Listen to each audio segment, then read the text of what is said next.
삼아주신 것이 얼마나 감사한지 다시 한번 믿음으로 고백합니다. 하나님, 이 자리에 있는 모든 이들이 정말 이 마지막 시대 가운데 주님의 제자로 군사로 살아가는데 부족함이 없도록 축복하시고 인도하여 주시옵소서. 무엇보다도 코로나로 인하여 위축돼 있고 한국의 교회들이 예배하지 못하고 있는 상황 가운데 하나님, 우리를 피난처가 되는 이 푼새 땅으로 옮겨주시고 이곳에서 기쁨으로 예배할 수 있도록 하나님 허락하셔서 감사합니다. 하나님, 이 은혜 잊지 않고 우리의 생명이 다하는 그 순간까지, 생명이 다하는 그 순간까지 오직 하나님만을 예배하며 나아갈 수 있도록 주님 축복하여 주시옵소서. 이 시간 찬양 가운데 거하시는 분이, 찬양받기 합당하신 분이 주님 보혈로 영광 받아 주시옵소서. 주님 이리실 줄 믿사오고 예수님의 이름으로 기도합니다. 네. 애들이 조금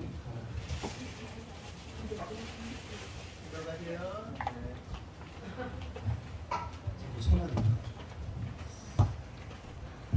예, 박수 치면서 찬양하겠습니다.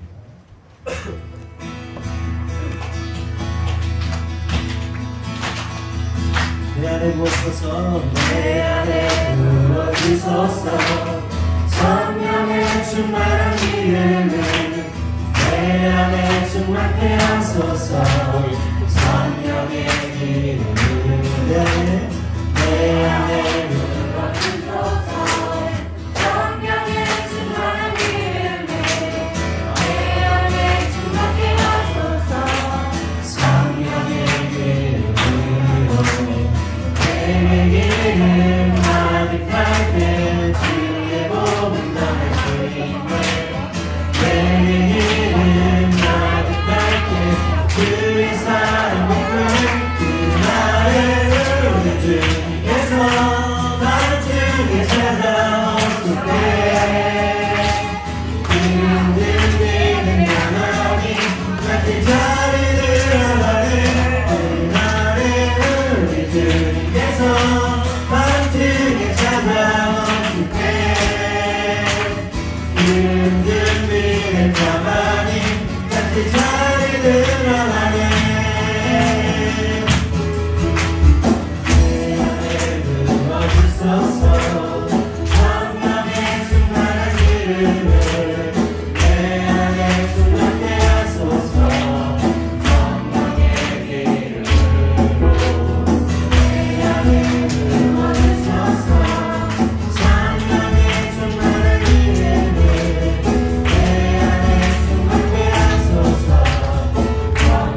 눈물 조각 될 때 내 곁에 다가와 부르시네. 다시 한번 들으는 시간이 한숨만 남기고 반복된 집에서 지쳐갈 때 내 맘의 소망이 눈물 조각 될 때 내 곁에 다가와 부르시네. 주님의 시선 나를 비추시고 상처난 내 맘 만지시네.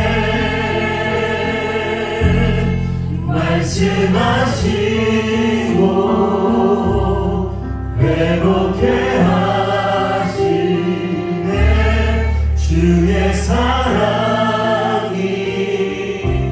다시 살게 하시네. 흐르는 시간이 한숨만 남기고 반복된 실패에서 지쳐갈 때 내 맘의 소망이 눈물 조각 될 때 내 곁에 다가와 부르시네. 주님의 시선 나를 비추시고 상처난 내 맘 만지시네.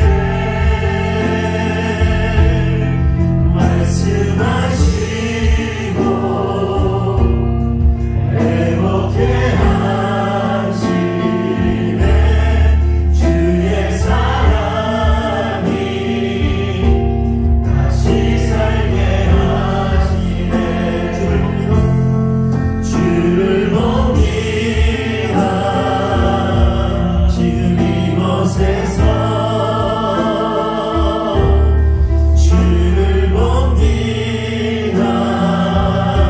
지금 이곳에서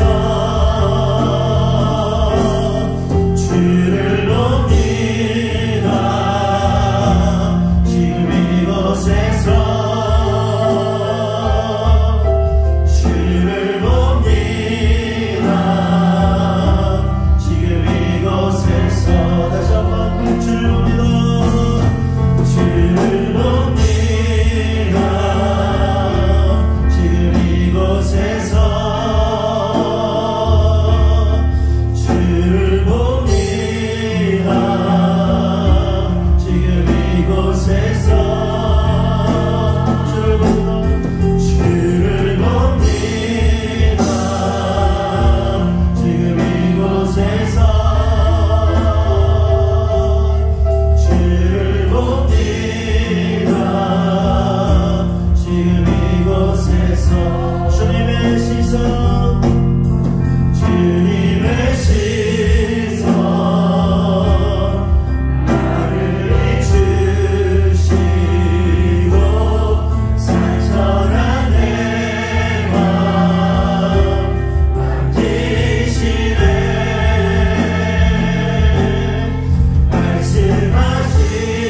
말씀하시고 회복해 하시네.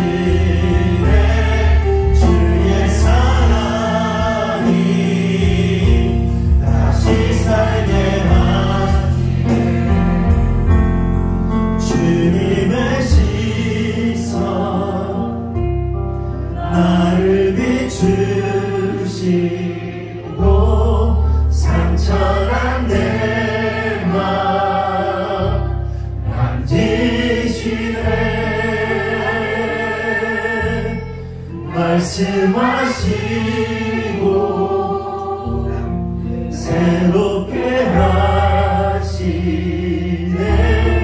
주의 사랑이 다시 살게 하시네. 주님의 시선, 주님의 시선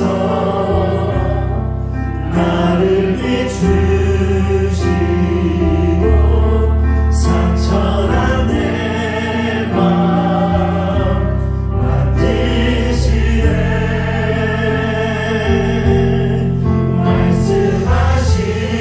말씀하시고 회복해 하시네. 주의 사랑이 다시 살게 합니다. 주님의 시선, 주님의 시선 나를 비추시고 상처난 내 맘 만지시네.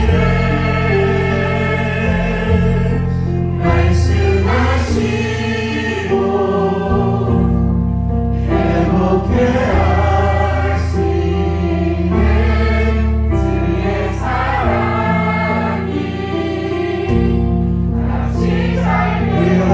들고 주님을 바라보면서 주님의 시선, 주님의 시선 나를 비추시고 상처난 내 맘 만지시네. 말씀하시고 회복해 주의 사랑이 다시 살게 하시네. 이 시간 주님 앞에 나아가길 원합니다. 우리 안에 감추어두었던 상처들, 묻어두었던 상처들, 주님 앞에 반응하지 못하고 그냥 쓴풀이로 남겨두었던 그 모든 것들을 이 시간 주님 앞에 내어놓기를 간절히 소망합니다. 하나님, 수많은 시간들 속에서 반복된 실패와 좌절과 또한 지쳐감 속에서 주님은 오늘도 우리를 바라보시며 우리를 응원하고 계시는 주님을 우리가 깨닫게 됩니다. 그러나 너무나도 많은 순간 현실의 상황 속에서 그냥 무너져 내리고 좌절하게 되고 변화되지 않는 그 모습들 속에서 얼마나 많은 순간마다 무너질 때가 많습니까? 주님, 오늘도 우리를 위로하시며 우리를 붙잡으시며 우리를 새롭게 하시는 주님을 기대합니다. 주님, 오늘 우리에게 말씀하여 주시고 이 시간 가운데 하나님 역사하셔서 임재하여 주셔서 우리가 주님을 바라보고 더욱더 주님만을 향하여 나아가길 원한다고, 우리가 더욱더 주님 앞에 힘을 얻기 원한다고 다같이 주여 한번 기도하겠습니다. 주여!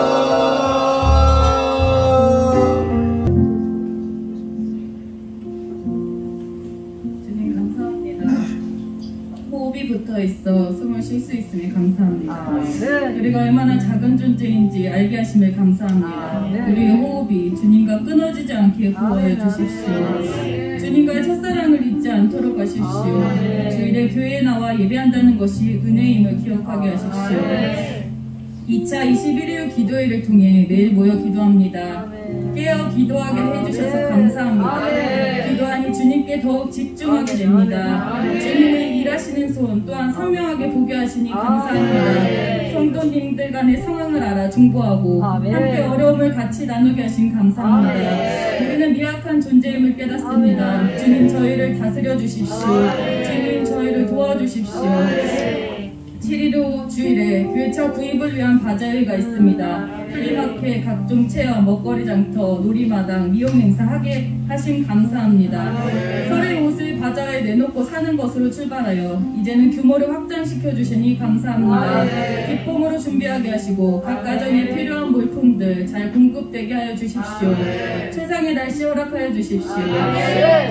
선교사님께서 내일부터 2주 동안 교육관에서 지내게 되십니다. 필요하신 거 우리들이 알아차려 채우게 하시고 선교사님 지내는 동안 내 집에 온 것 같은 평안함으로 계시길 원합니다. 매일처럼 앞장서 앞장서서 도움 주길 원합니다. 선교사님은 하나님께서 아버지이십니다. 우리 또한 하나님께서 아버지시니 우리는 가족입니다. 가족을 대하는 마음으로 선교사님 챙기게 하여 주십시오. 주님께서 원하시는 스탠스를 취할 수 있도록 붙들어 주십시오. 주님 마음 시원케 하는 우리 성도님들 되게 하여 주십시오. 뮤지컬 준비하고 있습니다. 기쁨을 연습하게 하시고 연습하는 시간과 노력이 우리 아이들이 이 세상을 살아갈 때 헤쳐나갈 수 있는 힘과 자양분이 됨을 기억하여 혼신의 힘을 다하여 하게 하여 주십시오. 연습할 때 마음가짐 주님께서 보고 계심을 기억하게 하여 주십시오. 뮤지컬 하면서 서로를 배려하게 하시고 누구 하나가 튀지 않고 한 몸인 것처럼 매끄럽고 자연스럽게 하여 주십시오. 목사님, 사모님을 축복합니다. 건강을 주님 붙들어 주셔서 주님께서 맡겨주신 사명 잘 감당하시도록 하시옵소서.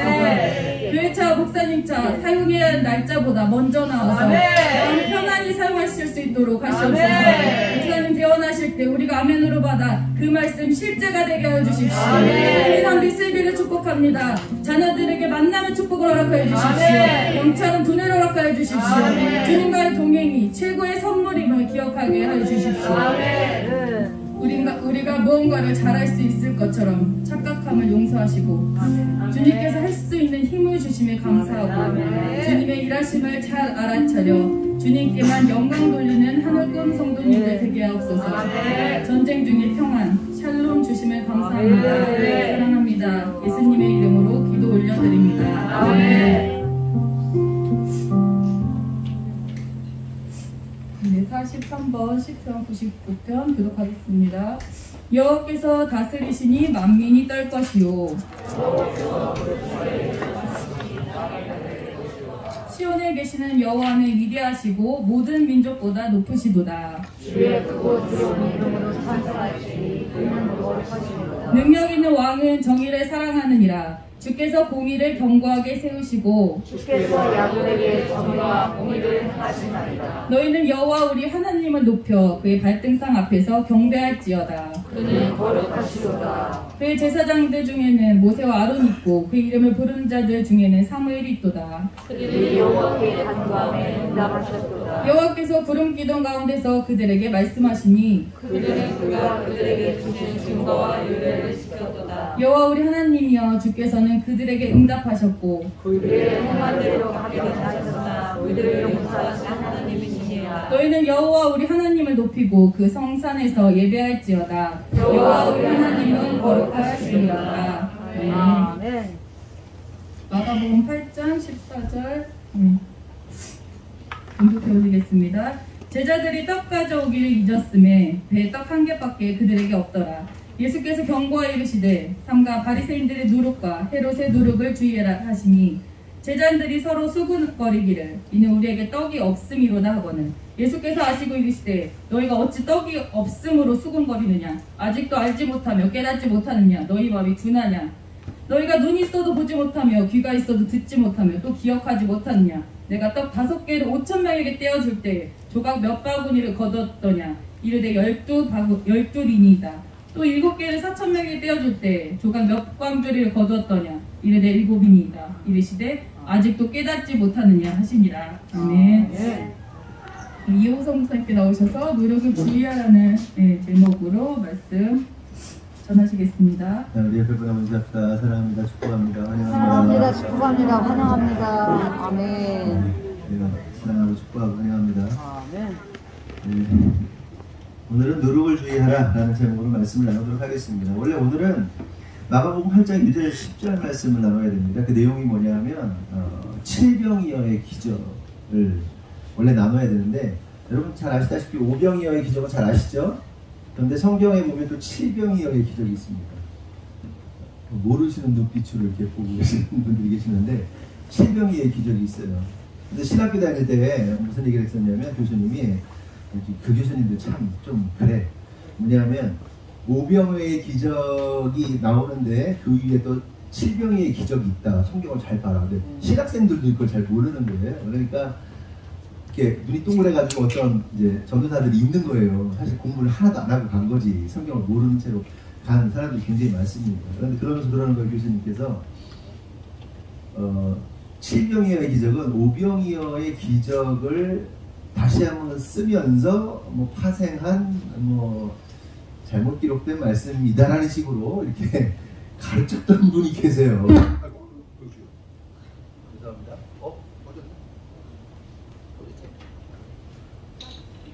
그런 식으로 가르쳤던 교수님인데 지금 생각하니까 굉장히 그때는 들을 때는 그런가 저런가 뭐 이런 생각을 할 정도로 우리 신학교 안에도 이상한 교수님들이 많아요. 근데 어쨌든 오늘 본문 보시면 알겠지만 예수님께서 오병이어의 기적을 행하신 다음에 얼마 있다 바로 이제 칠병이어의 기적을 행하게 됩니다.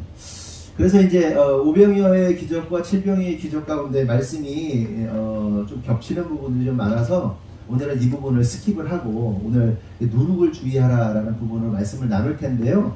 그 전에 칠병의 기적 속에서 어떤 일이 있었는가를 좀 간단하게 다루고 그러면서 오늘 말씀을 좀 이어가도록 하겠습니다.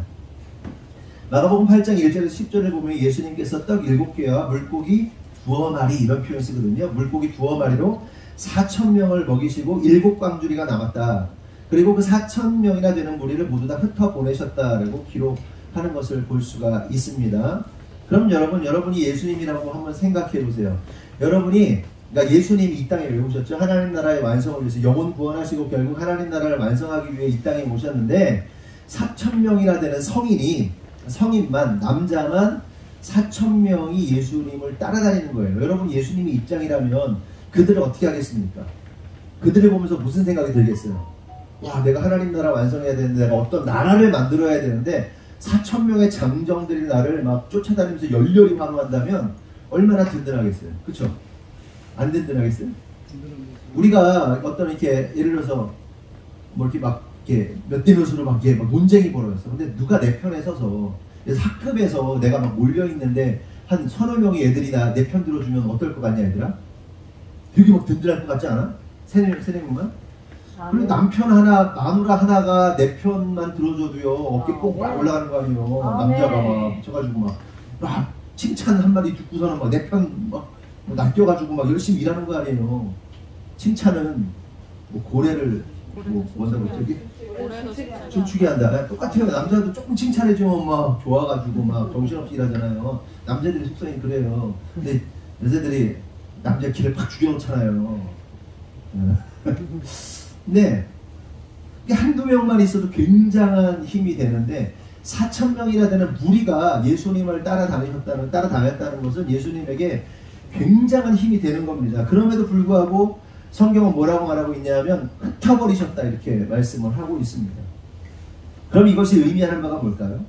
예수님께서는 인간들의 힘을 이용해서 당신의 나라를 완성하시고자 하는 마음이 전혀 없으셨다는 것을 의미하는 거예요. 그리고 하나님 나라의 완성은 인간의 힘으로 이루어지는 것이 아니라 예수님으로 인하여 이루어지는 것임을 우리가 깨달아야 됩니다. 그래서 예수님은 그 따르는 4,000명의 힘과 그들의 능력과 그들의 결집력 따위에 집중하지 않으시고 다 흩어 보내셨던 거예요. 이게 중요한 게 아니에요. 인간의 힘이 중요한 게 아니에요. 하나님 나라의 완성을 위해서. 여러분 교회도 마찬가지 아닙니까? 한 교회가 세워지는 데 있어서 그 교회가 능력 있는 교회로 하나님이 기뻐하시는 교회로 하나님이 통치하시는 교회로 세워지려면 어떻게 해야 되는 거예요? 인간의 힘과 능력이 결집될 때 그게 되는 게 아니라 오직 그리스도께서 함께 하실 때 그리고 그렇게 예수님께 사로잡힌 자들이 겸손함과 낮아짐으로 순종할 때 교회가 세워지는 것이고 하나님의 뜻이 이루어진다는 사실을 우리가 깨달아야 하는 겁니다. 아멘? 그렇다고 해서 또 우리의 결집력이 필요 없다. 뭐 이런 얘기는 또 아니에요. 여기서 결집력이 필요 없다, 인간의 힘이 필요 없다는 얘기 뭐냐면 순종하지 않는 자들이 결집해봐야 무슨 의미가 있는 거예요. 하나님의 음성을 알지 못하는 자들이 결집해봐야 무슨 소용이 있냐는 거예요. 이해되시죠? 아니 하나님의 뜻도 모르는 자들이 갑자기 교회에서 교회 안에 결집해버린 거야. 그거 사고 뭉치들 되는 거예요. 네? 주님께 순종하지 않고 자기 마음에 순종하는 자들이 막 결집해봐. 그거 뭐예요? 엉망진창되는 거예요. 그 예수님을 따랐던 4,000명의 무리들이 뭐인 거예요? 예수님의 마음으로 결집된 게 아니에요. 인간의 마음. 자기 예수님 따르면 좀 부자 될 것 같으니까 살림살이가 좀 나아질 것 같으니까 로마의 압제로부터 좀 풀려날 것 같으니까 그런 인간적 기대감을 가지고 결집했단 말이에요. 교회 안에도 마찬가지예요. 하나님의 뜻으로 결집되지 않고 인간의 뜻으로 결집되면요 그 교회는 망하는 거예요. 쪼개지는 거예요. 아멘. 이해되시죠? 아멘. 그리고 무엇보다 우리가 여기서 깨달아야 할 사실은 순종하지 못하는 자들이 왜 순종을 못하는지 아세요? 순종 안 하는 자들, 순종하지 못하는 자들이 왜 순종을 안 하는 것일까? 순종이 안 되는 사람들 있잖아요. 신앙적으로 순종이 안 되는 사람들 왜 안 되는 거예요? 순종이 왜 안 될까? 뭐 여러 가지 이유가 있겠지만 가장 근본적인 이유는 뭐냐면 하나님의 크심을 인정하지 못하는 거예요. 그리고 자기가 지극히 작다는 사실을 인정하지 못하는 거예요. 하나님의 크심을 알고 나의 작음을 아는 것이 너무나도 중요한데 신앙생활하면서 하나님의 그 위대하심, 그 전능하심, 그 크심을 인정하지 못하니까 순종이 안 되는 거예요. 근데 하나님의 크심을 인정해 보세요. 그리고 나의 작음을 알아보세요. 순종 안 할 수가 있을까요? 순종할 수밖에 없어요. 그러니까 한마디로 말하면 신앙적으로 영적으로 주제 파악이 안 되면 자기가 어떤 존재인지를 알지 못하면 하나님이 어떤 분이신지를 알지 못하면 하나님을 모르면 순종이 안 되는 거예요. 근데 하나님을 알잖아요? 순종합니다. 무슨 얘기인지 이해되시죠? 아니 그거는 세상도 마찬가지 아닙니까? 그래서 막 어때요? 싸웠어. 1대1로 싸웠어. 싸우려고 막 맞다이 하려고 그래. 근데 모를 땐 어때요? 그냥 덤비잖아요. 지 뜻대로 하려고 그러잖아요. 근데 몇 대 줘 맞아봐. 그럼 순종하잖아요. 순종. 상대방이 센 것만 알아도 순종한단 말이에요. 근데 자기의 자금을 몰라. 자기가 연약하다는 사실을 몰라. 아무것도 아니라는 사실을 몰라. 자기 과대가 막 올라와가지고 개구리 베풀리고 막 지가 잘난 줄 알고 막 이러면서 거들먹거리다가 그러니까 순종이 안 되는 거예요. 하나님 앞에서. 과대자기가 올라오면 이래요. 그러므로 성도 여러분, 저와 여러분이 하나님의 크심을 알고 나의 작음을 좀 알았으면 좋겠어요. 일주일 내내 일주일 동안 그 찬양이 정말 은혜가 되더라고요. 삶의 한 절이라도 뭐 그분을 알기 원하네. 거기서 가사에 뭐가 나오죠? 어떻게 나오지? 그러다가 주님의 크심 나의 작음을 알고 주님의 뭐 크심을 알며 있잖아요. 송. 컨디션이 안 좋네요. 배터리가 없는 거예요. 이걸 놨어요.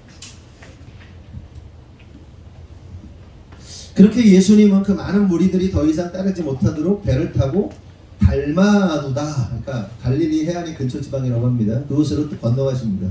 그러면서 마가복음 8장 10절에서 13절을 보면 바리새인들이 예수님을 막 힐난하는 거예요. 그러면서 하늘로부터 오는 표적을 구합니다. 그러니까 사람들이 그동안 베푸신 예수님의 기적을 봤단 말이에요. 오병이어의 기적, 그리고 칠병이어의 기적을 연타로 봤어요. 봤는데도 불구하고 하늘의 기적을 달라, 더 놀라운 기적을 달라라면서 그렇게 표적을 구하게 됩니다. 그렇게 놀라운 기적을 목격하고 경험하였음에도 불구하고 큰 기적을 달라면서 조롱하고 비판한다는 게 여러분 이해가 되십니까? 납득이 되십니까? 그러자 예수님께서는 깊은 탄식을 하시면서 너희들에게 표적을 보여주지 않겠다고 말씀하세요. 그럼 생각해 보자고요. 그럼 예수님께서는 그 표적을 왜 안 보여주신다고 하신 걸까? 혹시 예수님이 능력이 없으셔가지고 오병이어 칠병이어의 기적보다 더 놀라운 기적을 능력이 없으셔서 안 보여주신 것일까? 아니죠. 능력 있으시죠. 그렇죠? 능력 있으시단 말이에요. 그럼 잘 생각해 보자고요. 그들에게 오병이어와 칠병이어의 기적보다 더 위대한 기적을 만약에 예수님께서 보여주시게 된다면 그들이 믿었을까요? 안 믿었을까요? 여러분 어떻게 생각하세요? 진짜 막 깜놀할 만한 거 막 보여주면 믿었을까요? 안 믿었을까요? 안 믿어요. 안 믿기로 결정하면요? 안 믿어요. 그 예전에도 하늘쌤에서 어떤 하늘쌤이 아니고 이제 그런 일들은 종종 있죠. 그 집안에 안 믿는 사람들인데 뭐 병고쳐 준다니까 뭐 집회 와가지고 안 믿는 사람들 가족들이 몰려와가지고 자식을 하나님이 고쳐주셨어.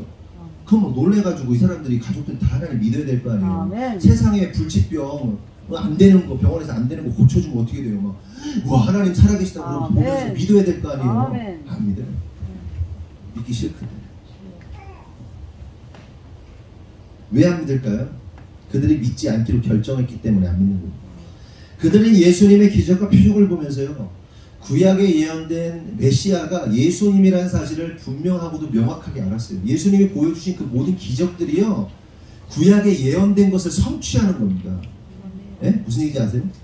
그래서 그 모습을 보면서 아, 메시아구나, 우리가 기다리던 메시아구나를 정확하게 알았단 말이에요. 그리고 오죽하면 태어날 시간, 태어날 타임도 알았어요. 그렇잖아요. 그런데 뭐예요? 그들이 원하는 메시아의 모습이 아니었기 때문에 그들을 믿지 않기로 마음 가운데 결정했던 겁니다. 그런데 여러분, 이런 불신은요, 우리 믿는 자들 안에서도 종종 일어나는 일입니다. 우리가 기도한단 말이에요. 하나님 이렇게 해주십시오, 저렇게 해주십시오. 막 기도해요. 열심히 해요. 근데 기도 응답이 왔어. 근데 기도 응답의 그 응답의 내용이 내가 원하는 게 아니야. 그럼 기도가 응답되지 않았다고 생각해요. 내가 원하는 방식으로, 내가 원하는 뜻대로 안 되면 기도 응답이 되지 않았다고 믿는단 말이에요. 그게 불신이에요. 무슨 얘기인지 아세요? 불신. 저나 제 아내가 잘한 것 중에 이렇게 느끼는, 이런 얘기를 했잖아요. 살면서 여보, 우리는 후회를 안 한다. 이런 얘기를 했잖아요. 후회를 하지 않는다고. 어떤 결정을 해요. 중요한 기로에 서서 결정을 합니다. 그 결정 가운데 세상적으로는 후회할 결정들이 많아요. 그런데 그 결정을 후회하지 않습니다. 왜? 하나님의 계획이라고 생각하시고, 계획이라고 믿기 때문에. 개척해야 될 때 그때 돈 잘 벌고 잘 사례비 받으면서 살 수 있었어요. 그런데 개척해야 될 때 개척했어요. 개척하고 죽도록 고생했어요. 후회하지 않아요. 그런 게 아니더라도 매일매일 삶 가운데 어떤 선택을 하는 게 굉장히 중요한데, 일단 선택을 잘해야겠죠. 잘해야 되는데, 그 선택이 하나님의 뜻이라고 믿는다면 그 이후에 일어나는 좋지 않은 모든 일들도 후회하지 않아요. 왜 후회하지 않습니까? 하나님의 인도하심을 믿기 때문에. 그리고 실제로 그 일을 통해서 하나님은 역사하시는 걸 경험하기 때문에 살면서, 부부가 살면서 후회하는 일이 없었어요. 진짜로. 여러분은 어떤지 모르겠어요. 막 그러잖아요. 내가 이 결정을 했었어야 되는데, 와, 내가 이 결정을 했었어야 되는데, 와, 이 결정을 했어야 되는데, 막 그러잖아요. 그거 중요한 거 아니에요. 하나님의 뜻 안에서 이게 맞다라고 생각하고 이렇게 결정하고 가면 되는 거예요. 후회할 필요 없어요. 그러니까 무슨 얘기를 하려고 그러냐, 사람들이 왜 안 믿은 거예요? 자기가 원하는 방식의 메시아가 아니니까 안 믿기로 결정한 거예요. 분명한데, 메시아가 분명한데도 불구하고 안 믿기로 결정했단 말이죠. 그래서 저와 여러분이 지금 예수님을 믿고 있는 게 사실은 기적입니다. 기적이에요. 놀라운 일이에요. 놀라운 일. 이게 어떻게 되는 거예요? 여러분, 우리가 전도 하시나요, 여러분들? 전도 안 하죠? 저도 하네요. 해야 돼요. 근데 간혹 우리가 마음이 뜨거워져서 주변의 지인들이나 전할 만한 사람이 생기면 예수님을 전하게 되잖아요. 그렇죠? 뭐 때론 술을 먹으면서까지도 전도하고 그러잖아요. 그렇죠? 그렇잖아요. 누가 한 사람? 네? 저는 그 마음은 참 이해가 합니다. 어쨌든 전하잖아요. 전해요. 그래서 막 하나님의 살아계심을 증명하기 위해서 성경에 이런 말씀이 있고 이런 말씀이 이런 말, 또 이게 안 되면 과학적으로 이게 어떠한 막 과학적인 것들을 통해서 막 증명하려고 들고, 그리고 안 되면 하나님이 나에게 어떻게 역사하셨고, 내가 이런 삶이었는데 막 기도했는데 하나님이 나의 삶을 이렇게 바꿔주셨고, 이러한 놀라운 역사들이 있었다라고 막 설명을 합니다. 그 얘기 한참 듣다 보면, 듣고 있으면요, 어때요? 아, 진짜 하나님이 살아계신가, 이런 생각이 들 때가 많아요. 진짜로 빼도 박도 못하는 과학적 증거를 들이대기도 하고, 또한 신앙적인 경험들을 막 여러 경험들을 막 쏟아내면, 기적적인 일들을 쏟아내면 사람들이 믿어야 되는 게 맞습니다. 그런데 예수 믿던가요? 그렇게 전하면? 안 믿어요. 안 믿어. 되는 게 아니에요. 오히려 하나님이 살아계시다면 지금 나에게 짠 하고 나타나서 좀 보여달라고, 그럼 믿겠다라고 말합니다. 못 믿겠다는 거죠. 못 믿겠다. 그래서 한 사람이 예수님을 믿는 것은 기적이고, 이거는 하늘에서 내야만 가능한 것이 예수님을 믿는 거예요. 아멘? 하늘에서, 세상말로 하늘에서 점지해줘야 됩니다. 이게 하나님의 선택하심이거든요. 하나님의 택하심 안에서 예수 믿는 사람이 탄생하는 거예요. 하늘에서 낸 거예요. 기적이란 말이에요. 그럼 기적을 맛본 사람들이 어떻게 살아야겠어요? 하나님께 감사함으로 살아야 되지 않겠습니까? 우리 옆에 분을 바라보면서 인사합시다. 어떻게 인사할까요? 우리가 기적의 주인공입니다. 이렇게 인사합시다. 3명씩 하세요. 우리가 기적의 주인공입니다. 그렇죠? 늘 감사함이 사셨으면 좋겠어요. 늘 기적을 경험하고 있는 사람들이라는 사실을 우리가 깨달았으면 좋겠습니다. 네. 그러면서 오늘 본문의 내용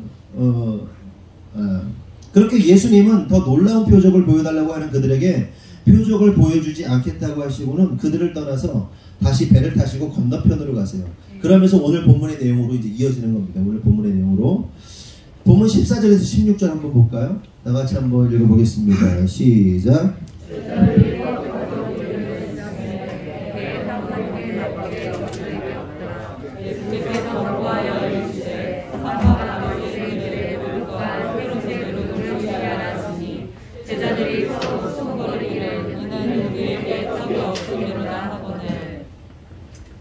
좀 전까지 7병의 기적과 떡이 7광줄이나 남는 사건이 방금 요 전에 있었습니다. 그런데 제자들이 급하게 배를 타느라 떡을 가져오지 못했던 거예요. 떡이 하나밖에 없었던 겁니다. 그런데 난데없이 생뚱맞게 예수님께서 뭐라고 말씀하시냐면 갑자기 바리새인의 누룩과 헤롯의 누룩을 주의하라 이런 얘기를 하시는 거예요. 갑자기 그냥 바리새인의 누룩과 헤롯의 누룩을 주의하라 난데없이 이런 얘기를 하시는 거예요. 그러니까 제자들이 이게 무슨 말이지? 예수님 무슨 말씀하시는 거지? 라면서 정신이 없는 거예요. 그러면서 야 우리가 떡을 하나밖에 안 챙겨왔는데 우리가 12명이고 예수님까지 13명인데 떡 하나 갖다 이거 못 먹는 거 아니야? 야 너 베드로 이거 떡 챙겼어야 되는 거 아니냐? 야 뭔 소리냐고 네가 챙겨야지. 야 나 바빴어 그때. 야 병자 수발 들고 막 이거 하느라고 사람들 관리하느라고 힘들었어. 야 막 네가 했어야지 막 이러면서 막 수군거리고 막 약간의 다툼이 있었나 봐요. 수군거렸다. 그러면서 막 남 탓하면서 이런 일이 있었던 겁니다. 예수님의 책망을 들은 걸 보면 야 떡 하나밖에 안 가져왔냐 막 이런 일이 있었던 겁니다. 근데 이 중요한 포인트는 뭐냐면 제자들이 남 탓하면서 이 수군거리고 있었다는 거예요. 여러분 그럼 보세요. 우리들이 살아가면서 남 탓할 때가 얼마나 많습니까? 그렇죠? 남 탓할 때가 많잖아요. 야 떡을 왜 안 가져왔냐 막 하나밖에 없다 막 그러면서 막 어떤 상황을 통해서 우리가 상대방을 비난하고 또한 남 탓하는 경우들이 굉장히 많아요. 그런데 이게 우리가 누굴 닮아서 그런 거예요? 인류 최초의 범죄이면서 인류 최초의 남 탓. 이게 뭐예요? 아담. 우리 조상 아담 닮아서 우리가 남 탓하는 겁니다. 아담이 여러분 선악과를 따먹자 하나님께서 추궁하세요. 그랬더니 아담이 뭐라고 대답하냐면 창세기 3장 12절 보면 아담이 이르되 하나님이 주셔서 나와 함께 하신 여자 그가 그 나무 열매를 내게 주므로 내가 먹었나이다 이렇게 말하는 걸 볼 수 있습니다. 지금 이 선악과를 먹은 책임의 소재를 아담이 누구한테 얘기하고 있는 거예요? 하와한테 얘기하고 있는 거죠. 하와가 줘가지고 내가 먹었다 이렇게 아내 핑계를 대는 겁니다. 그런데 여러분 항상 말씀드리지만 아내와 나는 하나라고 했죠. 한 몸이라고 했죠. 아내를 그렇게 생각하는 거는 누워서 침 뱉는 거예요. 그렇죠? 찌질한 거예요. 책임의 소재를 하와한테 돌려요. 그런데 여기서 기가 막힌 표현이 나오는데 뭐가 나오냐면 하나님이 주셔서 나와 함께 있게 하신 여자라는 표현을 쓰고 있습니다. 이게 무슨 말이에요? 자기가 선악과를 따먹은 이유가 하와이기도 하지만 당신이 주셔서 그런 거 아니냐고. 당신이 그 여자 주시지 않았냐고 돌려까는 거예요. 그 하나님은. 지금 책임의 소재를 핑계를 누구를 대는 거? 두 사람. 하와와 하나님께 대고 있는 것을 우리가 볼 수 있습니다. 1타 2피 3쿠션. 성도 여러분 그렇다면 생각해 보자고요. 우리는 어떠냐? 내가 잘못해놓고는 남 탓할 때가 있지 않느냐는 거예요. 혹은 내 상황이 이래서 저래서 제가 뭐 그럴 수밖에 없었다고 뭐 자기 변호하고 자기 합리화하면서 자신에겐 죄가 없고 상대가 잘못이라고 회사가 잘못이라고 동료가 잘못이라고 남편이 아내가 직장 상사가 자식이 잘못이라고 핑계대고 있지 않냐는 겁니다. 여러분 회개해야 돼요. 회개.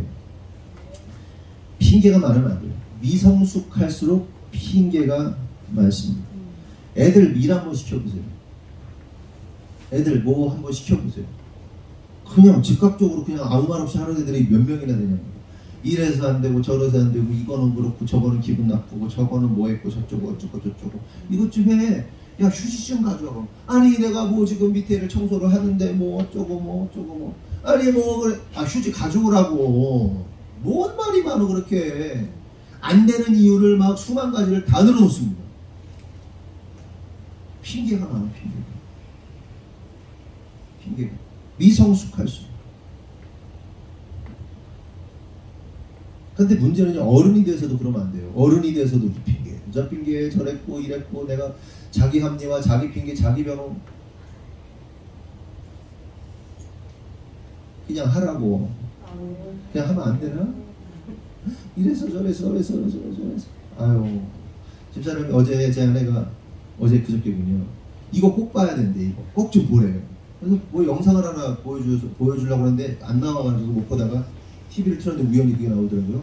그러니까 부부의 애로사항이 많아서 애로부부? 뭐 그래가지고 뭐 그런 부부의 애로사항을 담은 무슨 이렇게 프로가 있더라고요.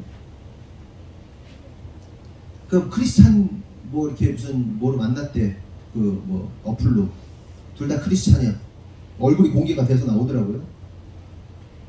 근데 남자가 여자랑 결혼할 때 뭘 봤냐면 이 여자가 나를 벌어먹여 살릴 수 있나를 확인하고 결혼했대요.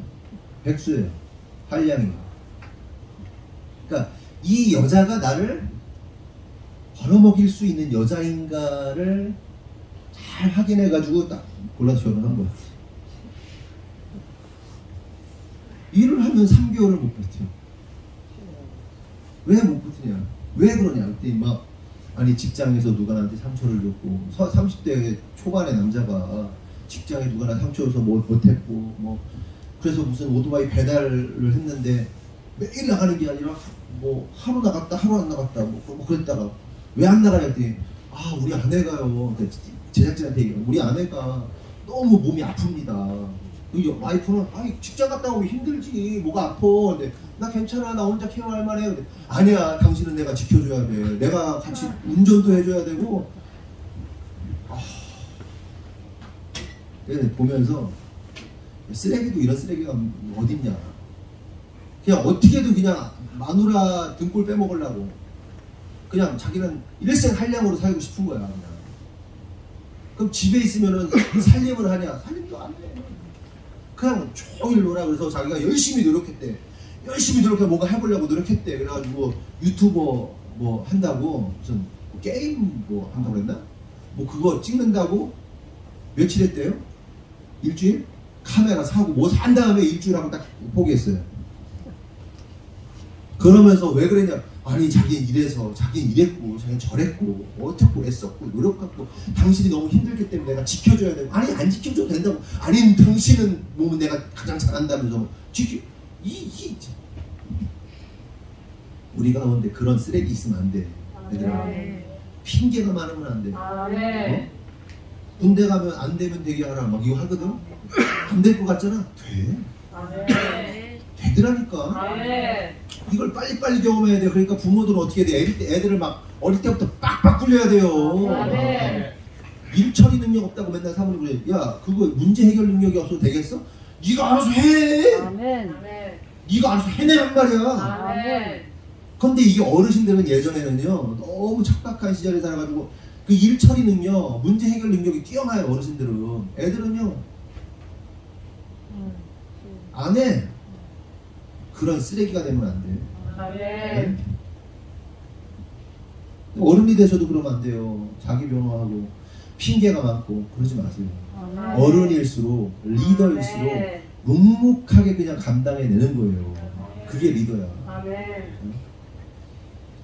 예수께서 17절에서 21절을 보면 다 같이 읽어볼까요? 시작. 예수께서 아시고 이르시되 너희가 어찌 떡이 없으므로 수군거리느냐.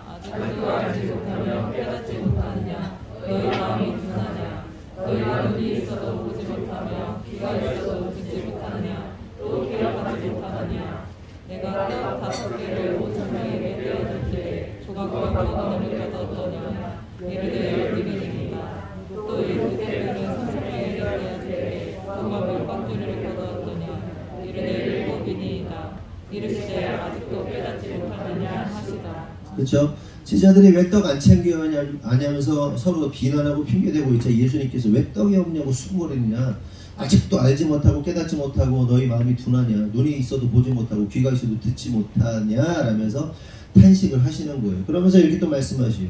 5병이어로 5,000명에게 떼어주고 몇 바구니 거뒀냐? 또 떡 7개로 7병이어로 4,000명에게 나눠주고 몇 광줄이 남았냐? 이렇게 물으시는 거예요. 그러다가 5병이었 때는 12광줄이 남았고 7병이었 때는 7광줄이 남았다 이렇게 얘기를 합니다. 근데 나눔이 뭐라고 그랬어요? 그 12광줄의 의미가 뭐라고 그랬죠? 2나 7은 하나님의 숫자입니다. 완전한 숫자입니다. 그래서 10이라는 숫자는 12지파를 의미하고 12제자를 의미하는 거예요. 결국 하나님의 구원받는 백성들은, 선택함을 받는 백성들은 12지파, 12제자와 같은 것이다. 그 수많은 무리가 있지만 그 사람들만 남겨지는 것이다 라고 말씀을 드렸어요. 그 7병이어의 기적도 마찬가지입니다. 7광주리가 남았다는 것은 하나님의 택하심을 받은 완전한 숫자 7만 남는다는 거예요. 14만 4천 명이 12 곱하기 10이잖아요. 그래서 14만 4천 12제자와 12지파의 곱이 144 아닙니까? 그런 의미, 하나님의 완전한 숫자라고 말씀을 드리는 거예요. 그래서 예수님께서 왜 깨닫지 못하냐? 왜 깨닫지 못하느냐? 그 12바구니 남았다며, 7바구니 남았다며. 그래서 왜 못 깨닫는 거냐? 이렇게 말씀하십니다. 그러면 여기서 우리가 생각해 볼 것은 제자들이 깨닫지 못한 것. 그러니까 예수님께서 난데없이 무슨 질문을 던졌어요? 바리새인의 누룩과 그 헤롯의 누룩에 대해서 갑자기 던지신 거 아니에요. 뚝 던져버린 거 아니에요. 그럼 예수님이 말씀하시는 바리새인의 누룩과 헤롯의 누룩이 도대체 뭐냐는 겁니다. 그게 오늘 말씀의 핵심입니다. 이를 알기 위해서 18절 다시 보면 너희가 눈이 있어도 보지 못하며 귀가 있어도 듣지 못하느냐, 또 기억하지 못하느냐, 이렇게 말씀을 하세요. 이 말씀은요 어디에 나오는 말씀이냐, 선지자 에스겔과 예레미야가 한 얘기입니다. 그래서 예레미야 5장 21절을 보면 어리석고 지각이 없으며 눈이 있어도 보지 못하며 귀가 있어도 듣지 못하는 백성이여 이를 들을지어다, 이렇게 말하는 것을 볼 수 있고요. 또 에스겔 선지자는 이렇게 말합니다. 인자야 내가 반역하는 족속 중에 거주하는도다. 그들은 볼 눈이 있어도 보지 못하고 들을 귀가 있어도 듣지 아니하느니 그들은 반역하는 족속임이라, 이렇게 말씀하시죠. 여러분 예레미야 선지자는요 예루살렘이 목격하는 것을 직접 두 눈으로 목격한 선지자가 예레미야입니다. 예루살렘이 무너지는 것을요 두 눈으로 본 선지자고요. 또 에스겔은 바벨론 포로기에 하나님으로부터 부르심을 받은 선지자입니다. 그런데 예루살렘이 왜 멸망한 거예요? 방금 읽은 말씀 것처럼 하나님의 말씀을 눈이 있어도 보지 못하고 또한 귀가 있어도 듣지 못했기 때문에 그런 거예요. 아니 눈이 있으면 뚫린 눈으로 봐야 될 거 아니에요. 뚫린 귀로 들어야 될 거 아닙니까? 그런데 하나님의 말씀을 보지도 못하고 듣지도 못하고 그 결과 어떻게 하는 거예요? 바벨론 포로로 잡혀간 거예요. 그럼 여러분 사람이라는 것이 자기 반성이라는 게 있잖아요. 아, 뭐 잘못됐구나, 잘못됐으니까 우리가 제대로 해야 되겠구나, 이런 생각을 한단 말이에요. 그런데 그렇게 바벨론 포로로 잡혀갔으면 이제 정신 차리고 주님을 바라보고 주님의 말씀을 들어야 하는 거 아니에요? 그런데 여전히 그들의 영적 상태는 에스겔을 통해서 알 수 있듯이 눈이 있어도 보지 못하고 귀가 있어도 듣지 못하는 상태였다는 겁니다. 그래서 성경은 이들에 대해서 뭐라고 말하냐면 반역하는 족속이다, 이렇게 말해요. 반역하는 족속. 반역하는 족속. 진짜 살면서 제가 예전에 저희가 이제 뭐 가르쳤던 누구냐? 이한이 누나가 누구지? 갑자기? 네? 한가인. 역대 최강 한가인. 개구리거든요. 청개구리. 애들이 눈앞에서 사고 났잖아요. 이게 횡단보도가 아닌 데를 애들이 이렇게 건너려고 하는데 누가 있었냐? 그 앞에 너 있었냐? 저하고 누구 있었지? 건너지 마! 근데 그 소리 듣고 달려가가지고 건너가고 차에 부딪혔잖아요. 건너지 마! 근데 건너지 마! 달려가가지고 차에 트럭에 부딪혀가지고 응급실 가가지고 CT 찍고 난리 났었잖아요. 걔 때문에 죽을 뻔했거든요. 제 동생이 2달 전부터 저한테 한글을 배웁니다. 제 동생 이사 갔는데 유치원이 이 동네라 집은 저쪽으로 뭐 차안동 쪽 어디지? 백석동 어디냐? 갔고요. 그쪽에서 학교를 다니는데 동생이 유치원생이라 거기서 살던 동네가 거기라서 이제 한글 배우고 미쳐 죽을 것 같아. 이거 하자 그러면 이거 하면 안 돼요? 아니 지금 한글 하자 한글 시간이야. 아 저거 하면 안 돼요? 벌떡 일어나가지고 먼저 18글이 이거를요. 근데 머리가 나쁘면 안 나빠요. 머리 되게 좋아요. 이렇게 사진으로 찍어요. 눈으로 이렇게. 글자를 제가 단어를 요즘에 문장으로 주거든요. 뭐 이제 내가 한 30자, 요즘에는 이제 한 25자에서 한 25자 정도 되는 문장으로 제가 요즘에는 시험을 봐요. 동화책 이렇게 째려봐요. 시험 봐요. 맞아요. 다 맞아요. 근데 문제가 뭔지 아세요? 10분 있다 다시 뭐 잃어버려요. 지우는 능력이 진짜. 엄마가 오죽하면 이렇게 시험 본 거 있잖아요. 시험 본 거 매일 영상 찍어가지고 보내거든요. 엄마한테. 왜냐하면 내가 덤탱이 쓰는 거 싫어가지고 나 가르쳤다. 분명히 가르쳤다. 찍어가지고 보내요. 엄마가 너무 못해. 그래가지고 이하나 이거 오늘 하는데 못 써. 다 포맷됐어. 내가 그러니까 왜 그렇죠? 애들이 다 원래 그래요. 걔가 이제 걔가 6개월짜리거든요. 이제 초등학교 가면 딴 데로 가니까 제가 하고 있는 거지만 주고 이거 하면 안 돼요? 그거 하면 안 돼요? 아니 이거 하자고 이거 오늘 배워야 될 거 아니야. 이거 하면 안 돼요? 네, 막 하다 이제는 막 제가 매일 과자를 한 봉지 싸가지고 이거 하면 과자 10개 준다. 이거 막 하는데 이제 이것도 슬슬 안 맥혀. 처음에는 막 좋아가지고 먹더니 이제는 안 먹을래요? 너무 유주해요. 반역하는 족소. 어떻게 그 누나하고 애가 똑같이 반역하냐? 하자는 대로 절대로 안 해요. 뭐 이거 합시다. 안 돼요? 야, 한글 하자. 하면 안 돼요? 목소리도 그래요. 늙어요 제가 걔 때문에. 늙어. 지난주에 이미연 집사님 그 아파트에서 화재 경보가 났다고 그러나? 네, 그렇지. 누가 봐줘요 그래서? 화재 경보. 아파트 사시면 아시겠지만 간혹 이렇게 때레레레레는 몇 번 울리곤 하잖아요. 간혹 울려요. 뭐 그럴 수 있어요. 그런데 그 정도가 아니라 2층에서 계속해서 화재 경보가 울리면서 공식적으로 정식적으로 아파트 관리사무소를 통해서 그 나오는 방송으로 화재가 발생했으니 대피하라는 정식 그 멘트가 막 나왔다고 해요. 대피하라고.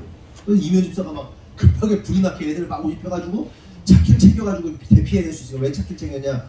그 불당동에서 666대가 숫자도 끝내주죠. 666대가 화재를 당했잖아요. 불당동에서. 불이 나게 애를 차하고 태워가지고 나 나왔는데 문제는 아무도 안 나오고 2층 당사자도 문화 이렇게 보면서 이게 안 나오더래. 안전불감증. 경고의 말을 무시하고 안 됐잖아요. 사람들이 자기 판단, 자기 소견에 옳은 대로 행하는 거 아니에요? 이면 집사하고 애들만 튀어나와가지고 1층 나가는데도 거기서 막 경보가 울리고 막 나와가지고 막 어떻게 된 건가. 다행히 불은 안 났지만 사람들이요 자기 소견에 옳은 대로 해요. 안 들어요. 경고를 안 들어요. 무시해요. 그런 사람들 어떻게 되는 거예요? 결국 차 타고 집 타고 자기 불 타서 죽는 거 아니에요. 반역하는 족속들.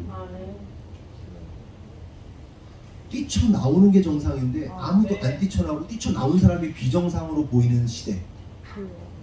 우리가 정상인데 세상이 우리를 광신자들 또라이라고 보는 이 시대. 근데 이건 믿는 사람들도 마찬가지입니다. 하나님의 경고의 말씀을 듣지 않고 또한 하나님께 순종하라 말씀하실 때 그 말씀 안 듣고 자기 생각에 옳은 대로 자기 소견에 옳은 대로 행하는 인생들이 얼마나 많냐는 거죠. 신앙생활하면서 예배드리고 뭐 말씀 들으면서 겉으로는 듣는 것 같지만 눈 닫아버리고 귀를 닫아버린 영적인 맹인들, 영적인 귀머거리가 얼마나 많냐 하는 겁니다. 근데 이 영적인 맹인 귀머거리들이 결국 어떻게 되는 거예요? 바벨론의 포로가 되는 거예요. 마귀의 포로가 되는 거예요. 그리고 어떻게 되는 거죠? 불타는 지옥의 심판을 받게 되는 거죠. 반역하는 족속의 결론입니다. 여러분 하나님의 말씀 계속 안 들어보세요. 순종하지 않아 보세요. 세상 말 듣게 돼 있고요. 세상에 포로되게 돼 있고요. 결국 불타 죽는 거예요. 네? 반역하는 족속의 결론, 결말. 그러므로 여러분 저와 여러분의 눈과 귀가 열려야 돼요. 아멘이십니까? 예수님께서 지난주에 말씀하셨죠. 에바다! 눈 열리고 귀 열리고 눈 열리고 다 열려야 돼요. 하나님 볼 수 있어야 되죠. 우리가 보는 건 허상 아닙니까? 우리가 보는 게 허상이에요. 지금 육의 눈으로 보고 있는 게 허상이에요. 실상은 뭐예요? 하나님의 영적인 세계가 실상이에요. 지금은 껍데기예요. 껍데기만 보고 있는 거예요. 그렇다면 이스라엘이 바벨론 이제 포로가 되고요. 그런데 놀랍게도 하나님께서 언약하신 대로 70년 만에 이제 돌아오게 됩니다. 그리고 그렇게 이들은 헬라 제국과 로마 제국을 경험해요. 이스라엘이. 그리고 이스라엘은 로마의 통치 가운데 특별히 이제 헤롯이라는 왕이 세워지고 헤롯의 통치를 맡게 됩니다. 근데 갑자기 제가 왜 헤롯 이야기를 하냐면 이제부터 헤롯의 누룩 얘기를 하려고 그러는 겁니다. 헤롯이 누구죠? 아시다시피 예수님이 탄생하셨을 때 아이들을 대규모로 사륙한 왕이 헤롯입니다. 그리고 그 헤롯에게는 아들들이 있었고 헤롯이 죽으면서 그 헤롯의 아들들이 그 지역들을 나누어서 통치를 하게 되는데 성경에 보면 헤롯 아켈라오, 헤롯 안디바, 헤롯 아그리파 이런 사람들이 나오는 겁니다. 헤롯의 아들들입니다. 그런데 이 헤롯 왕가는요 이방인인 에돔 족속입니다. 그러니까 헤롯의 이스라엘의 왕이 되려면 이스라엘 사람들 중에 뽑히면 좋겠는데 그게 아니고 정치적인 역학관계 안에서 에돔 사람인 헤롯 왕가가 그곳에서 어쨌든 이스라엘을 통치하는 일이 발생하게 된 거예요. 그럼 가만히 생각해 보세요. 그 이방인인 헤롯 왕이 유대인들의 지지를 받았을까요? 못 받았을까요? 당연히 받을 수 없는 거예요. 이방인들은 개니까 지지를 못 받죠. 그래서 이 유대인들의 지지를 받기 위해서 헤롯이 어떤 일을 펼치게 되냐면 어떤 정책을 펼치냐면 성전을 증축합니다. 그러니까 예루살렘 성전이 무너졌잖아요. 바벨론 포로 바로 되기 전에. 그 다음에 돌아와서 뭘 세웁니까? 이스라엘 백성들이 수룹바벨 성전을 세워요. 수룹바벨 포로 기간에서 수룹바벨 성전을 세우는데 이 수룹바벨 성전이 굉장히 초라했습니다. 돈도 없지, 힘도 없지, 뭐 나라도 아무것도 없는데 그걸 세우려니 초라하게 그지 없겠죠. 그렇게 초라하게 놓여져 있는 성전을 누가 헤롯이 증축해 주는 거예요. 성전다운 성전으로 만들어주는 거예요. 그래서 그 만들어진 성전을 뭐라고 그럽니까? 헤롯 성전이라고 해요. 헤롯 성전. 이해되셨죠? 네. 왜 이게 성전의 역사가 이해가 되실 겁니다. 헤롯 성전을 만들게 되는데 결국 그 일을 통해서 헤롯이 이스라엘 백성들의 유대인들의 민심을 이제 얻게 되는 거예요. 그러면서 유대인들 가운데 어떤 그룹들이 생겨나게 되는가 하면 야 이거 헤롯이라면 하나님 나라 완성할 수 있겠는데? 이거 헤롯이라면 우리가 생각하는 메시아 그리고 우리가 생각하는 하나님의 나라의 완성에 가까워질 수 있겠는데 헤롯이라는 사람을 잘 이용하면 헤롯을 통해서 그게 되겠는데 라는 생각하는 사람들이 많이 생겨나기 시작한 거예요. 어떤 정치적 인물을 통해서 이거 하나님 나라 완성할 수 있겠는데 라는 꿈을 꾸게 되는 사람들이 많아지기 시작한 거예요. 그런데 예수님께서 이걸 뭐라고 그러시냐, 이게 헤롯의 누룩이다 이렇게 말씀하시죠. 헤롯의 누룩. 정치적인 방법으로 하나님 나라가 세워지는 게 아니야. 헤롯을 통해서 하나님 나라를 완성해 보려 하는 그 시도들이 누룩이다, 부패한 것이다 라고 예수님께서 지적하신 겁니다. 그럼 바리새인의 누룩은 뭘까요? 바리새인의 누룩이라는 것은 바리새인들이 바리새파 사람들이잖아요. 율법을 철저하게 지키는 사람들이잖아요. 그래서 이 사람들이 율법을 철저하게 지키는 사람들로만 어떤 나라를 만들려고 그랬어요. 세리나 창기나 무슨 죄인들, 율법을 지키지 않는 자들을 제껴놓고 오직 자기들 율법을 아주 철저하게 지키는 자들만 모여서 어떤 나라를 만들려고 했는데 그게 바로 예수님께서 뭐라고 말씀하시는 거예요? 바리새인의 누룩이다 이렇게 말씀하시는 거예요. 그러면 여기서 우리가 좀 생각해 볼 사실은 우리들이 헤롯의 누룩과 바리새인의 누룩으로부터 자유로운가 생각해 볼 필요가 있다는 거예요. 그때나 지금이나 마찬가지잖아요. 그렇죠? 우리는 헤롯의 누룩이나 바리새인의 누룩으로부터 자유로운가? 여러분, 우리 믿는 자들에게 있어서 오늘날과 같은 상황 속에서의 정치는요, 그 어느 때보다 아주 민감한 문제가 되었습니다. 그렇죠? 왜냐면 실제로 종교적인 탄압을 받고 있잖아요, 우리가. 네? 그리고 뭐 다음 대선에 나오겠다는 사람도 교회를 엄청나게 제한하려고, 법적으로 제한하려고, 그리고 자기네 도에서도 그 일들을 시도했잖아요, 계속. 굉장히 강압적으로. 그래서 굉장히 지금 어떤 정치나 어떤 정당이나 이런 것에 있어서 굉장히 우리가 좀 주의해야 되고 잘 선택해야 되고 이런 시대에 놓여져 있습니다. 왜냐면 직접적으로 핍박을 받고 있기 때문에. 더 세지면 세지지 더 뭐 그렇게 되지는 않을 거예요. 그래서 우리가 어떤 지도자를 뽑고 어떤 세계관을 가지고 있는 정당을 지지할 것이냐는 매우 중요합니다. 잘 분별하고 잘 뽑아야 됩니다. 그런데 하지만 그럼에도 불구하고 우리가 놓치지 말아야 할 것은 우리의 힘과 우리의 능력과 우리의 어떤 정치적 힘을 추구함으로써 우리가 바라는 바를 이루어내려는 것은 헤롯의 누룩과 같은 것이 될 수 있다는 걸 생각해 봐야 된다는 거예요. 네? 우선순위를 말하는 거예요. 다시 말해서 우리의 모든 것을 이루시고 지키시고 보호하시는 분은 오직 예수님이시지. 어떤 기독교의 우호적인 인물, 기독교의 우호적인 인물이 우리를 구원하는 것이 아니라는 사실을 잘 생각해야 된다는 거예요. 물론 우리가 기독교의 우호적인 인물을 뽑아야죠. 그런 세계관을 가지고 있는 사람들을 뽑아야죠. 근데 저건 우선순위에 대해서 말하는 거예요. 그 정치적인 인물에 매달리면 안 돼요. 예수님께 매달려야죠. 그런데 믿는다 하는 사람들이 예수님께 집중하기보다는 어떤 정치적인 인물에 더 집중하는 경우들이 굉장히 많아요. 그걸 어떻게 할 수 있는지 아세요?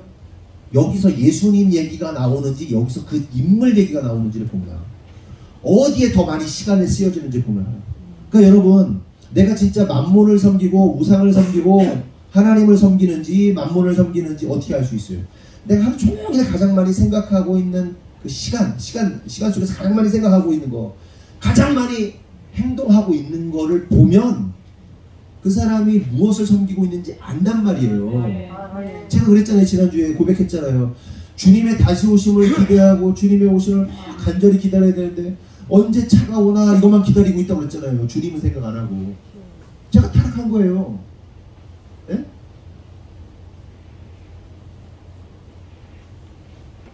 여러분 보세요. 헤롯이 결국 하나님 나라를 완성해 줬어요? 그렇게 성전 만들어 줬다고? 아니요.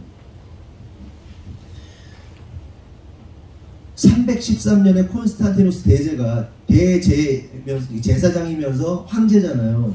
313년에 기독교를 공인해 줍니다. 기독교의 우호적인 인물 아니에요? 하나님 나라 완성해 주던가요? 그 사람? 아니요.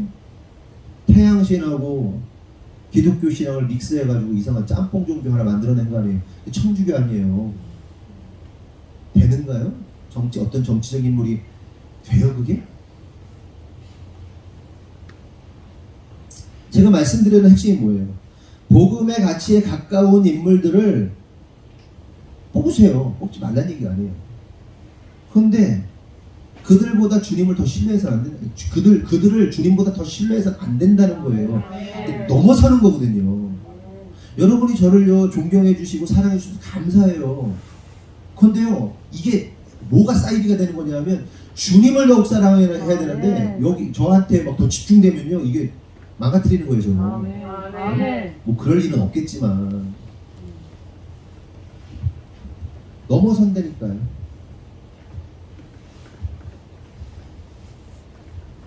종말도 마찬가지예요. 여러분 우리는 진짜 종말의 끝자락에 놓여져 있습니다. 그렇죠?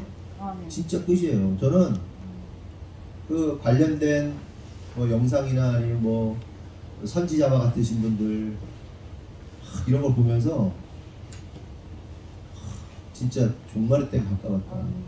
그리고 며칠 전에도 어떤 분이 지옥에 다녀오신 분이 또 그 간증하는 거를 이렇게 봤는데 와 진짜 지옥은 갈 데가 없대. 아멘. 끊임없는 깊은 절망 속에서 끊임없이 고문당한다는데 그냥 얘기를 듣고 싶지 않을 정도로 우리는 종말의 끝자락이고 성경이 말하고 있는 요한계시록이 열려버린 거예요. 사실은 우리가 살고 있는 시대는 진짜 끝이에요. 정신 바짝 차려야 돼요. 그런데 더 중요한 게 뭐예요?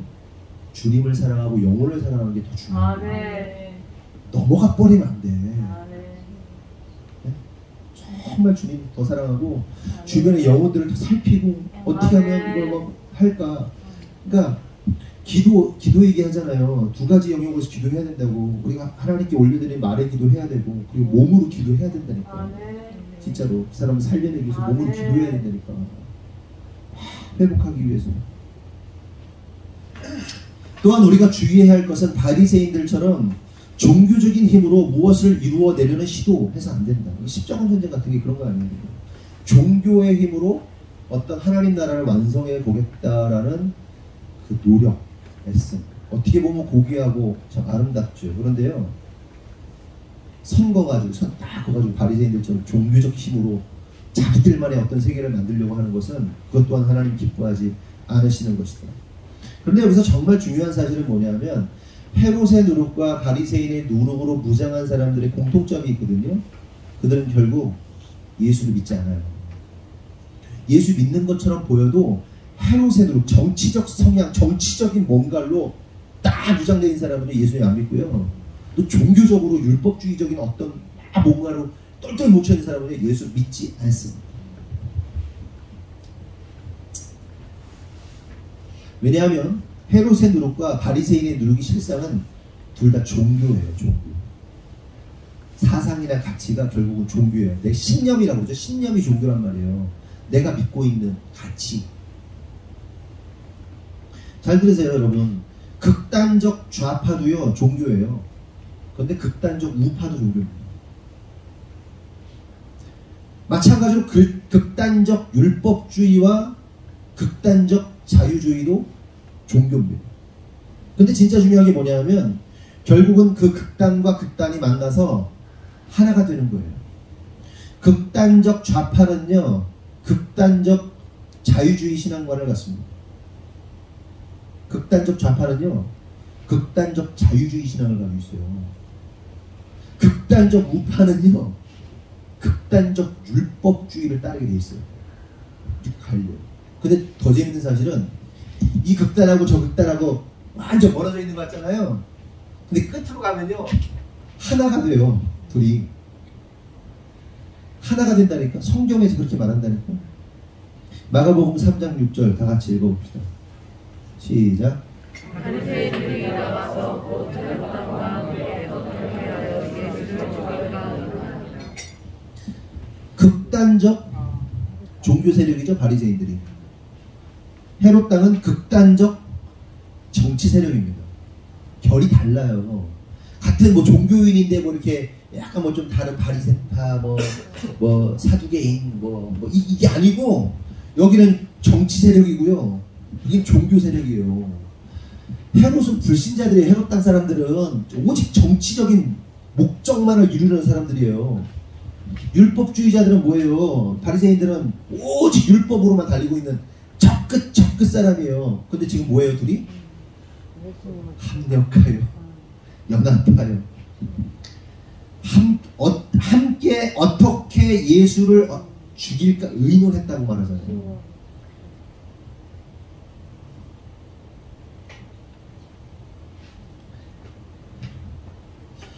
여기서 우리가 알 수 있는 사실, 아무리 믿는 자라 할지라도 예수라는 중심을 잃어버린 자들은 결국은 예수 죽인다.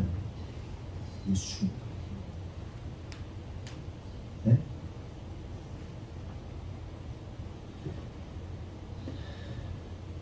그리고 결국 하나님 나라의 완성을 방해하는 세력이 됩니다.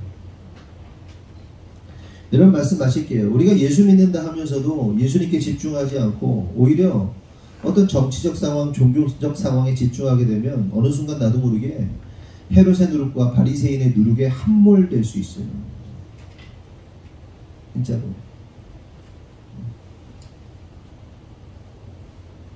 그러므로 집중해야 할 건 뭡니까?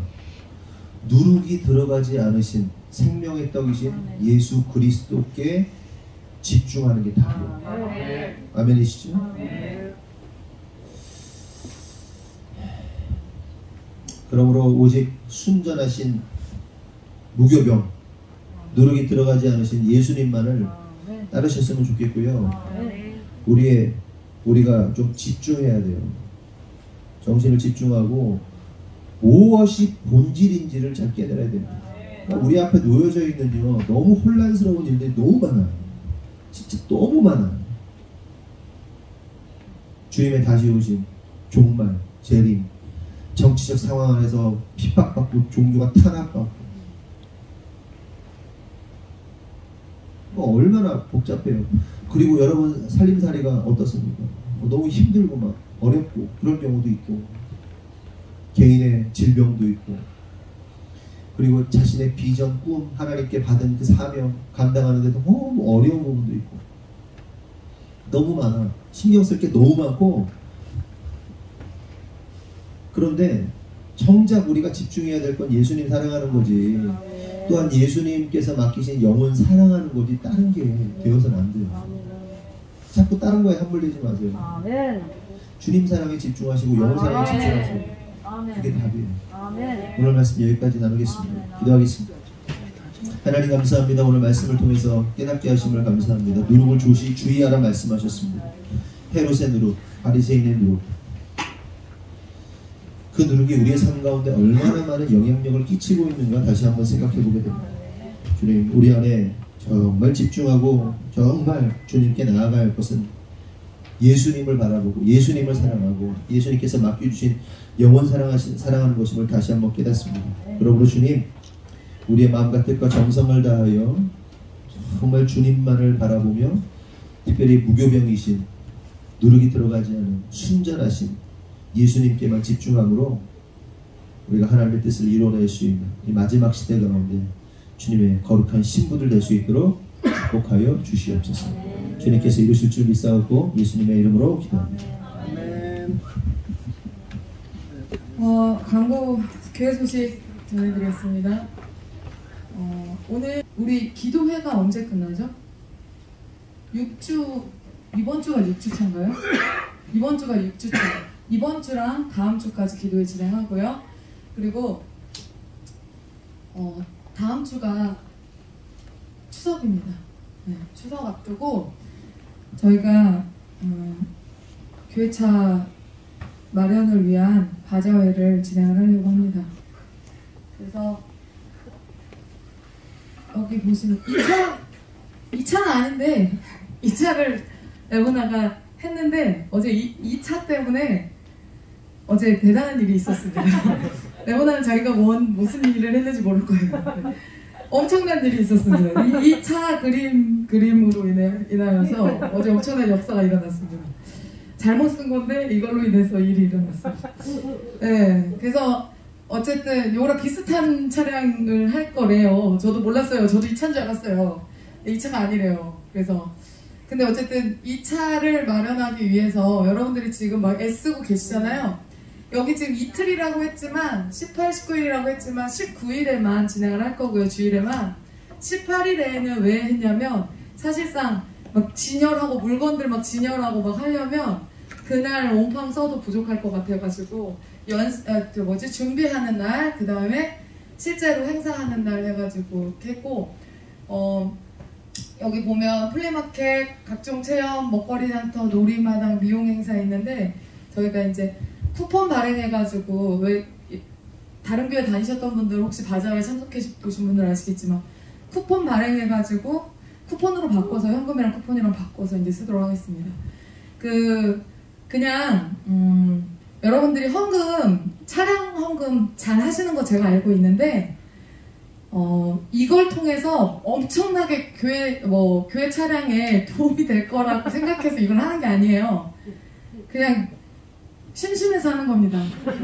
여자들, 예팬데들 심심해서 놀려고 하는 겁니다. 그래서 돈은 쓰실 생각은 갖고 오셔야 되고요. 어쨌든 근데 뭐 돈을 뭐 이거를 통해서 얼마 정도, 목사님이 얼마 정도 벌 것 같아? 저한테 이제 물어봤는데 한 30만 원? 제가 그랬어요. 그러니까 그냥 재미로 저희가 웃자고 재미로 이렇게 하는 거니까요. 막 이걸 통해서 막 어떻게 남기려고 막 그럴 생각이 전혀 없습니다. 그냥 어차피 여러분들 여러분들 추석 때 쓰실 돈 조금만, 몇만 원만 이렇게 쓰시면 되고, 다음 주에는 밥을 먹을 때 저희가 이제 다음에 여러분들이 결제하실 때 무리가 없도록 그렇게 이제 진행하는 걸로 하겠습니다. 그 다음에 또 목사님 뭐가 있었나요? 그리고 참 물건을 이제 김은영 집사님이 집을 지금 어제 조금만 털어 왔어요. 근데 사실 김은정 집사님이 이거 이름 바꾸자고 그랬거든요. 김은정 집사의 바자회로 바꾸자고 그랬거든요. 옷을 조금만 털었는데 지금 저거를 집을 다 털면 지금 난리도 아닙니다. 그래서 어제 막 보자마자 막 다들 막 선점을 하고 난리가 났어요. 그러니까 비싸게 팔 생각이 전혀 없어요. 김은정 집사님이 내는 모든 물건은 다 새 제품입니다. 흥미 없어요. 바자회를 위해서 사요. 저분은 소비를 할 때 바자회를 위해서 사시는 분이에요. 네, 그래서 참 물심양면으로 교회와 주님을 위해서 희생을 하는 분인데, 그래서 싸다고 독점하지 마시고 그냥 가격은 저는 아주 저렴하게 할 생각인데, 조금 김은정 집사님하고 조금 얘기는 조금 해보긴 할 것 같아요. 왜냐면 너무 싸면은 물건이 금방 다 독이 나가지고 한 사람이 막 5개씩 사가면, 그러니까 조금 가격은 저희가 이제 조정을 하긴 할 텐데 비싸진 않을 거예요, 절대. 그래서 독점하지 마시고 물건을 잘 서로 양보하시고, 그렇게 해가지고 물건 잘 사고 팔고 했으면 좋겠습니다. 그리고 지금 아산에서 또 교회에서 확진자들이 집단으로 나갔잖아요.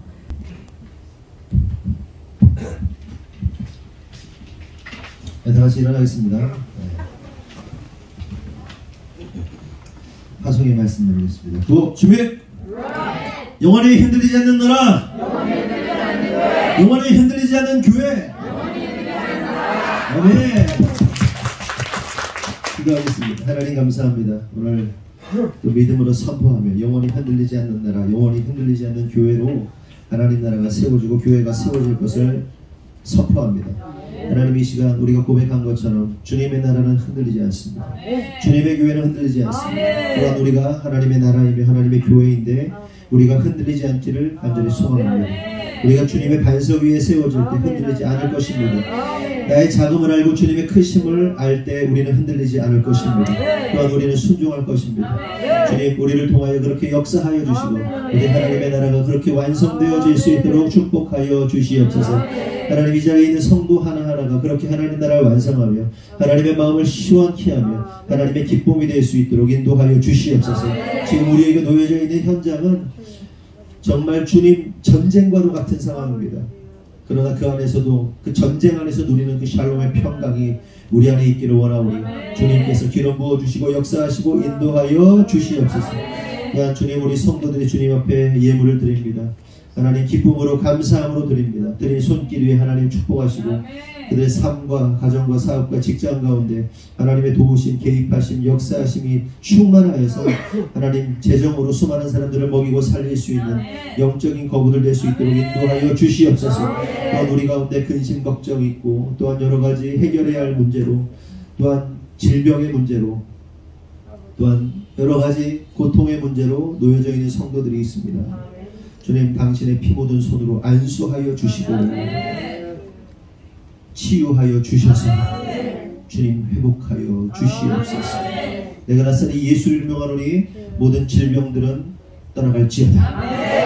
모든 세포와 조직들은 정상으로 회복될 지연. 주님 믿음으로 선포하였사오니 주님께서 역사하시고 주님 홀로 영광받아 주시옵소서. 지금은 우리 구주 예수 그리스도의 은혜와 하나님 아버지의 무한하신 사랑도 성령님의 감화 감동 내수 역사하심이 오늘 주님의 뜻대로 살기로 결정한 모든 성도들 위해 지금으로부터 영원토록 함께 하시기를 간절히 축원하옵나이다. 아멘.